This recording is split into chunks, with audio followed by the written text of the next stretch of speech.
Oil India માટે view લેવો છે વત્સલજી. હવે ક્રૂડમાં જે તેજી આપણે જોઈ હતી એનો સીધો ફાયદો અહીંયા મળ્યો છે. પહેલા ત્રિમાસિકમાં ઘણા સારા નંબર્સ કંપની તરફથી જોવા મળતા દેખાઈ રહ્યા છે. નફો 60% વધ્યો છે. માર્જિનમાં 208 બેઝિસ પોઈન્ટ્સનો વધારો જોવા મળતો દેખાઈ રહ્યો છે. અને સ્ટોકમાં જુઓ તો ઓલમોસ્ટ 2%થી વધુની ખરીદારી જોઈ રહ્યા છે. 462ના હાઈ બન્યા છે. અત્યારે 455ની આસપાસ કામકાજ જોઈ રહ્યા છે. અહીંયા શું વ્યૂ બની રહ્યો છે ઓઇલ ઇન્ડિયા માટે? જી, ઓઇલ ઇન્ડિયાના જો આપણે ચાર્ટ સ્ટ્રક્ચરની વાત કરીએ તો રિસેન્ટલી આપણને એક બ્રેકડાઉન પછી સ્ટોકમાં એક કોન્સોલિડેશન, એક અપવર્ડ કોન્સોલિડેશન દેખાણું છે.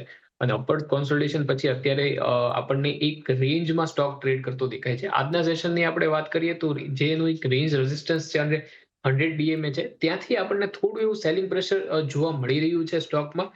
તો સ્ટોકમાં એક બુલિશ વ્યૂ પણ ત્યારે જ બનશે જ્યારે સ્ટોક પોતાનો જે 100 ડીએમએ છે 460 પર છે તેની ઉપર આપણને ક્લોઝિંગ આપીને સસ્ટેન કરશે. 2 થી 3 સેશન જ્યારે સસ્ટેન કરશે ત્યારે મને લાગે છે કે આપણને પાછું સ્ટોકમાં 500 અને 530 સુધીના લેવલ્સ જોવા મળી શકે એમ છે.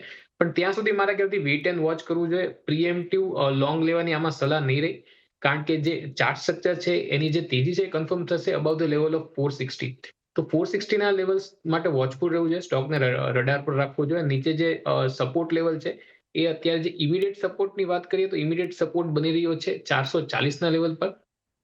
પોઝિશનલ સપોર્ટની આપણે જો વાત કરીએ તો સ્ટોકનો એક પોઝિશનલ સપોર્ટ બની રહ્યો છે 415ના લેવલ પર.